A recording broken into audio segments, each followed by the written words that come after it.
Que a paz e a graça de Deus abençoem este dia e ilumine a mente de cada pessoa que nos acompanha hoje. Amém.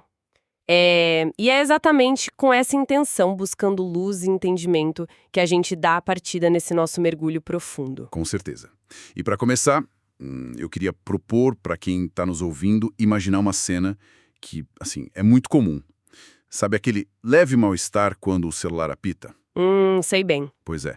Aí você olha para a tela, bom, a pessoa olha para a tela, né? E é a notificação daquele amigo que só manda mensagem no WhatsApp quando precisa de um favor. Nossa, aquele famoso amigo de utilidade, né? Exato. Fica evidente, na mesma hora, que não existe ali um interesse genuíno na amizade. O que tem ali é apenas a utilidade daquela relação. É verdade. É uma relação puramente transacional. Sim, e tem uma outra imagem também. Imaginemos a rotina de uma casa com crianças pequenas.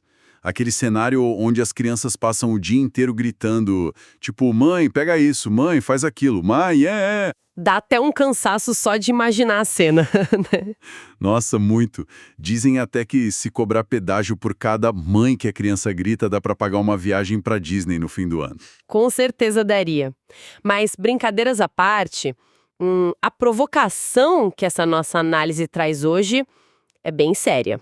O ponto é, será que no íntimo a humanidade não tem tratado o Criador do universo exatamente com essa mesma lógica utilitarista? É uma pergunta que incomoda, né? Incomoda muito. E a nossa missão hoje é justamente desbravar o capítulo 6, que se chama A Oração de um Discípulo. Esse capítulo está no livro O Deus que Destrói Sonhos, do autor Rodrigo Bibo. Um material excelente, por sinal. Demais. A gente vai tentar desconstruir essa ideia de que oração é uma mera máquina de pedido, sabe? E entender como resgatar isso como um encontro relacional de verdade. E essa imagem que você trouxe do amigo do WhatsApp, ela captura perfeitamente o sintoma de uma cultura que transformou o divino num balcão de negócios. Total. A gente vai lá, pega a senha, faz o pedido e espera o produto cair na bandeja. Exatamente. A dinâmica relacional que a gente constrói muitas vezes é pautada quase que exclusivamente por essa necessidade de intervenção imediata. A oração acaba virando um mecanismo, né, uma moeda de troca. Ou até um encantamento, tipo um passe de mágica para acionar uma espécie de gênio da lâmpada cósmico. Gênio da lâmpada, perfeito. E o que a obra do Rodrigo Bibo propõe é desmantelar essa engrenagem de consumo espiritual. E o fio condutor para essa desconstrução, de forma muito apropriada, é a oração do Pai Nosso. Que é um clássico, mas que a gente acaba repetindo no automático, né? Sim, no automático. Mas antes de chegarmos na estrutura do Pai Nosso em si, tem uma premissa fundamental que precisa ser alterada na nossa mentalidade. Qual seria? A premissa de que a oração serve primariamente para alterar as circunstâncias ao nosso redor. Olha, e essa é uma grande barreira lógica, não é? Porque, sendo muito pragmático, a associação quase universal que as pessoas fazem é, bom, existe um problema, aí a pessoa dobra os joelhos e faz o pedido para que o problema desapareça. A oração como ferramenta de conserto. Isso é vista como uma ferramenta de modificação da realidade visível. Se a gente tira essa função principal de alterar a circunstância, qual passa a ser o motor de uma vida de oração? Então o motor passa a ser a própria presença. O argumento central que as fontes trazem aqui é um princípio de que o ouvir precede o pedir. O ouvir precede o pedir. Forte isso. Muito, ou seja, a oração genuína não é o ponto de partida, onde a gente entrega uma lista de demandas. Ela é, na verdade, uma resposta. Uma resposta a algo que já aconteceu, então. Exato. É uma reação comunicativa a algo que Deus já revelou. A maior dádiva que pode ser concedida não é a alteração de um cenário desconfortável, mas sim a presença e o conhecimento profundo de quem Deus é. Nossa, isso vira o jogo completamente. Vira sim, e para dar materialidade a essa ideia, a gente pode olhar para o apóstolo Paulo. O texto cita uma passagem na carta aos Efésios, no capítulo 1, onde o Paulo descreve o motivo pelo qual ele se coloca de joelhos. E o contexto de Éfeso é crucial aqui para quem nos escuta entender o peso disso, porque a gente está fundando de uma comunidade no primeiro século. Sim, uma época nada fácil. Nada fácil. Eles lidavam com pressões reais do Império Romano, né? Perseguição iminente, instabilidade econômica, risco de morte o tempo todo. A lógica humana ditaria o quê? Que Paulo orasse por livramento físico. Uhum. Que orasse para mudar o governo, para acabar com a perseguição. Exatamente. Uma mudança de cenário urgente. Precisamente. A expectativa humana seria um clamor por mudança de cenário. Mas, no entanto, o que Paulo relata? Ele diz que ora para que eles tenham os olhos do coração iluminados. Ele pede visão, não fuga. Isso. Ele pede sabedoria e revelação para que conheçam a Jesus mais profundamente. E o mecanismo por trás disso é fascinante, sabe? Como assim? É que, quando o foco da mente humana se desloca dessa ansiedade pela circunstância externa e se fixa no conhecimento de Deus, acaba se criando uma resiliência interna. Há uma resiliência capaz de suportar qualquer cenário. Exatamente. Os pedidos por livramento, por pão ou por saúde não são errados, longe disso, mas eles assumem um papel secundário. A presença de Deus se torna o bem maior. Entendi. E é por isso que aquela famosa instrução bíblica de pedir em nome de Jesus ganha todo um outro contorno, né? Com certeza.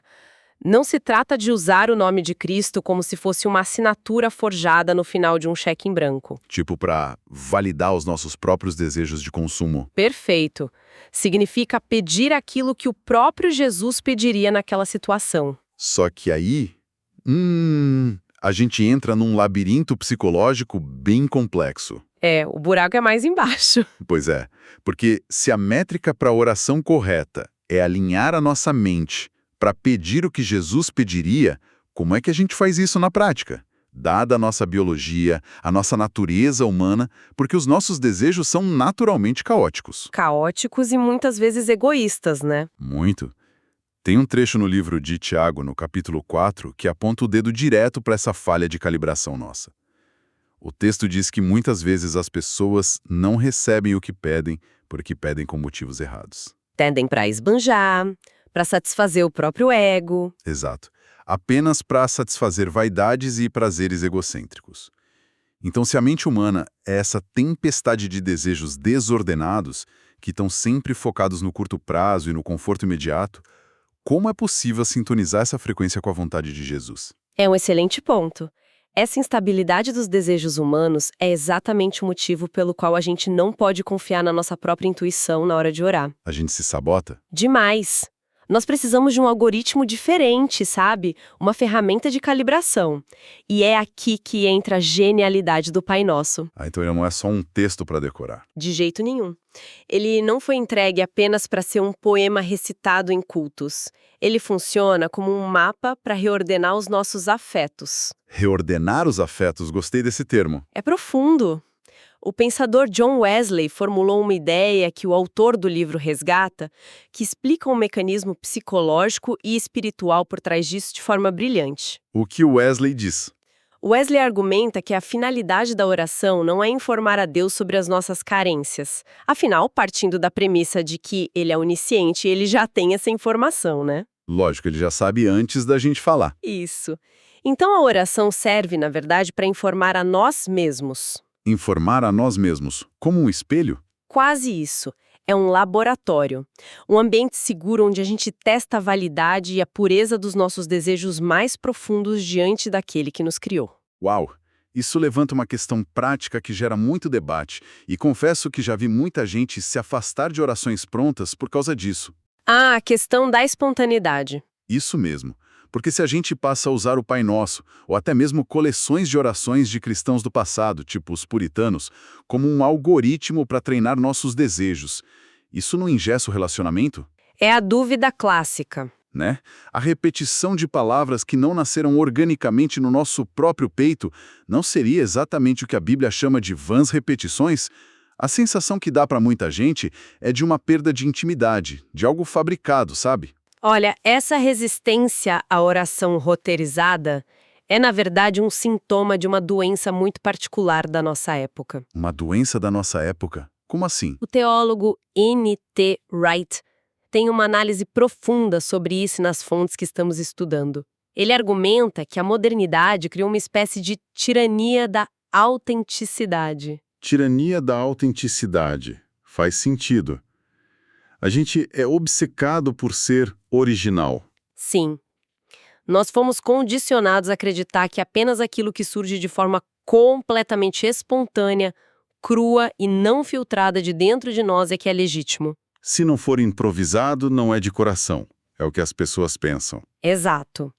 Mas o problema dessa busca incessante por sermos originais é que a gente acaba limitado pela nossa própria pobreza de vocabulário. E pela nossa imaturidade emocional também. A gente fica refém da emoção do momento. Reféns dos sentimentos do dia. Se a gente acorda mal, a oração é pobre.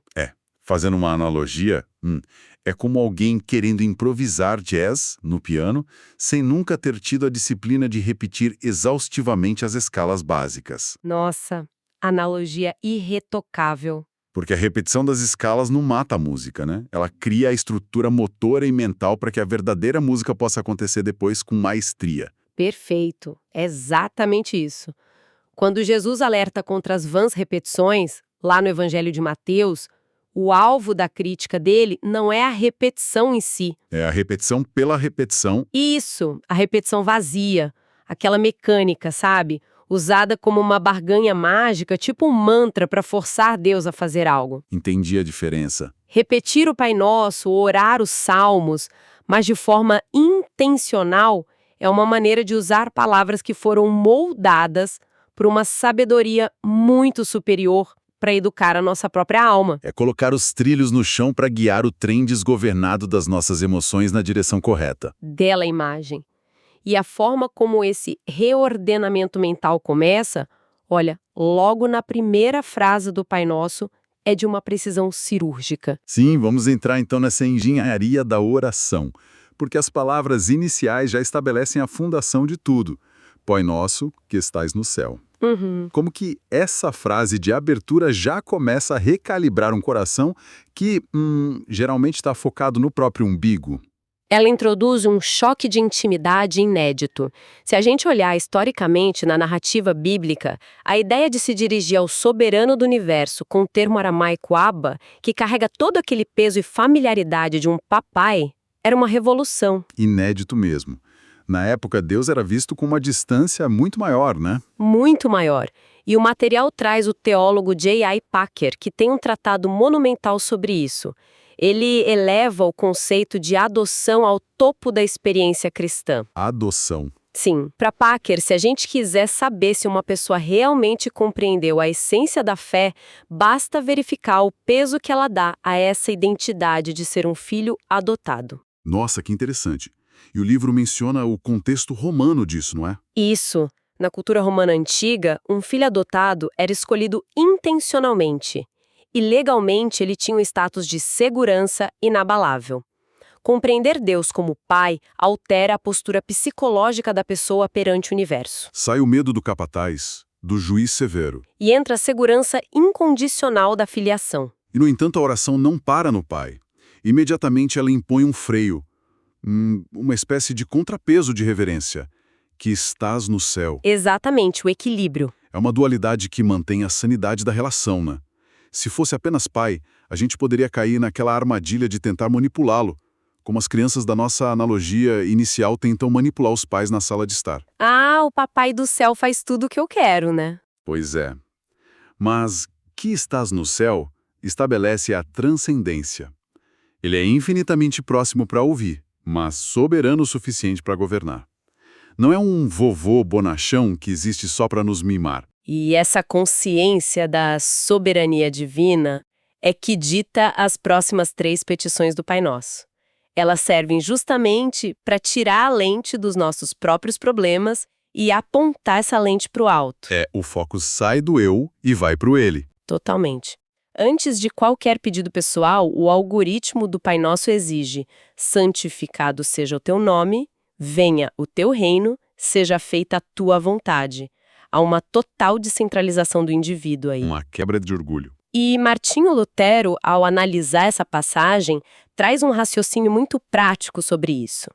Ele diz que o nome de Deus já é santo por natureza, certo? Certo. Não precisa da gente para ser santo. Exato. Não precisa da nossa oração para ser o que já é. Então, o que significa pedir para que o nome dele seja santificado? É uma boa pergunta. Se já é, por que pedir? Significa pedir que a nossa conduta diária, as nossas ações lá no trabalho, nas nossas famílias, reflitam o caráter de Cristo, de forma que o mundo reconheça a santidade de Deus através do nosso comportamento. Nossa, é a responsabilidade de carregar o sobrenome da família sem envergonhar o pai. Uma responsabilidade ética gigantesca. Gigantesca mesmo. E isso se conecta perfeitamente com a visão de John Stott, que também é mencionada no estudo, sobre o Venha o Teu Reino. O que Stott diz sobre o reino? Ele explica que clamar pela vinda do reino não é apenas pedir pelo fim do mundo ou ansiar pelo paraíso futuro. É desejar ativamente que mais pessoas, no tempo presente, se submetam ao senhorio de Jesus. O reino crescendo aqui e agora. Isso, o reino cresce à medida que os corações se dobram. A glória de Deus toma o centro do palco e só então, só depois que o nosso egoísmo é domesticado por essas 3 primeiras petições, é que a oração nos autoriza a olhar para o chão, para a nossa própria barriga. E essa transição é a prova definitiva de que a espiritualidade ensinada por Jesus não é um misticismo alienado, sabe?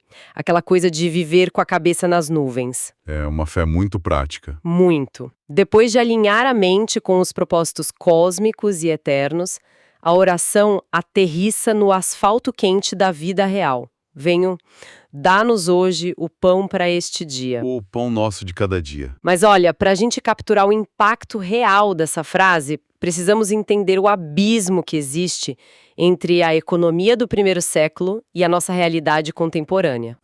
Esse contraste econômico muda tudo. É gritante. É verdade. Pensa bem, o trabalhador médio do primeiro século vivia no limite absoluto da subsistência. O pagamento era diário. Se uma tempestade destruísse a plantação ou se ele adoecesse por um único dia, Acabou. acabou. Não havia poupança, não havia seguro-desemprego, a família literalmente não comeria no dia seguinte. Era uma linha muito tênue entre a vida e a morte. Portanto, clamar "dá-nos hoje o pão" era um exercício de dependência visceral. Era pedir para sobreviver mais 24 horas. Nossa, e hoje? Hoje, especialmente no lado ocidental do mundo, a realidade de grande parte da nossa audiência é ter prateleiras estocadas em casa, geladeira cheia. A ansiedade moderna não é sobre ter o pão amanhã, mas se o pão vai estar acompanhado daquela marca específica de creme de avelã, sabem? O pão com Nutella, né? Exato. A busca por um conforto cada vez mais luxuoso acaba anestesiando a nossa percepção de que, no fim das contas, a respiração e a digestão ainda dependem de uma ordem natural que a gente não controla. A ilusão da autossuficiência. Esse é o maior obstáculo para essa petição do pão hoje em dia. A gente acha que se garante. A gente vai no mercado e acha que o mérito é todo nosso porque o cartão passou. Bem isso. E para quebrar essa ilusão, o autor volta em Lutero, que expande o conceito do que significa pedir pelo pão. Não é só a farinha, então. Longe disso. Para ele, o pão que chega à mesa é o resultado de uma engrenagem social imensa. Pedir pelo pão diário é pedir por um clima favorável na agricultura, é pedir pela estabilidade da economia. Pela ausência de guerras. Sim, e até por líderes governamentais sensatos, porque se qualquer uma dessas peças quebra ao longo do caminho, a farinha desaparece das prateleiras, não importa quanto dinheiro a pessoa tenha na conta bancária. A interdependência humana se torna evidente aí. Ninguém produz o próprio pão isolado do mundo. Exato. E a gente não precisa ir muito longe na história para atestar a veracidade dessa visão do Lutero. Em 2020, com o início da crise sanitária global, a civilização inteira assistiu a essa engrenagem de produção e logística paralisar subitamente. Foi um choque de realidade para o mundo todo. O material que a gente está analisando pontua de maneira muito factual e neutra o impacto estrutural dessa ruptura. Da noite para o dia, a fonte de renda de milhões evaporou. O pão diário deixou de ser uma garantia absoluta até para quem se achava seguro. O sistema mostrou sua fragilidade. E naquele momento crítico, as ferramentas estruturais de suporte social, tipo a implementação de auxílios emergenciais por governos ao redor do mundo, bem como a mobilização maciça de comunidades de fé, organizando doações, tudo isso se tornou um mecanismo tangível de resposta a essa oração pelo pão diário. As mãos que entregam o pão, né? Exato. Fica claro que a nossa estabilidade física depende de um tecido social que precisa estar funcionando. E tem um detalhe fascinante aí. Se o pão físico depende do tecido social, a nossa saúde espiritual também depende dele. Como assim? É por isso que o roteiro da oração avança sem interrupções do estômago direto para as relações humanas. Perdoa as nossas dívidas, assim como perdoamos os nossos devedores. A transição do físico para o relacional. Isso. O pão físico e o perdão relacional são tratados por Jesus com o mesmo senso de urgência diária. A lógica da oração mostra que é impossível reivindicar o pão que vem de Deus enquanto a pessoa se recusa a compartilhar a mesa com o irmão por causa de um ressentimento. O Pai Nosso não permite privatizar a fé. De forma alguma. Ele nos insere irremediavelmente numa comunidade.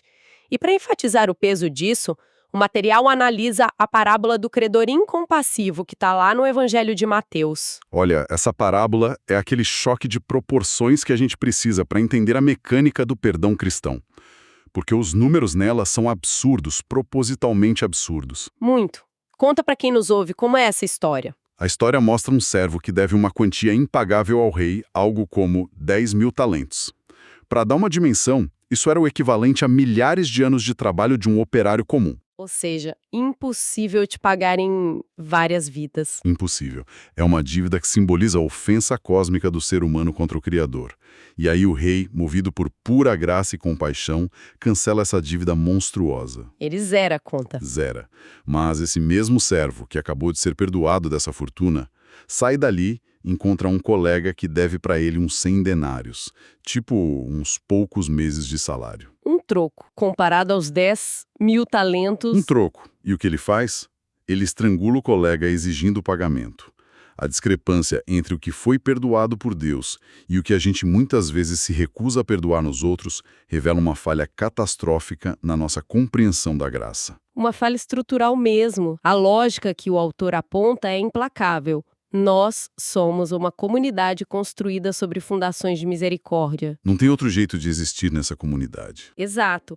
O argumento teológico aqui não é que perdoar os outros é uma obra que nos faz merecer o perdão de Deus. Não é um pagamento, mas sim que uma pessoa que verdadeiramente experimentou e compreendeu a magnitude do perdão divino é estruturalmente transformada. O coração amolece, né? Tem que amolecer. A recusa constante em liberar perdão lança sérias dúvidas sobre se aquela pessoa realmente provou da graça um dia. Um filho precisa refletir a natureza do pai. Tem que ter as feições do pai nas atitudes.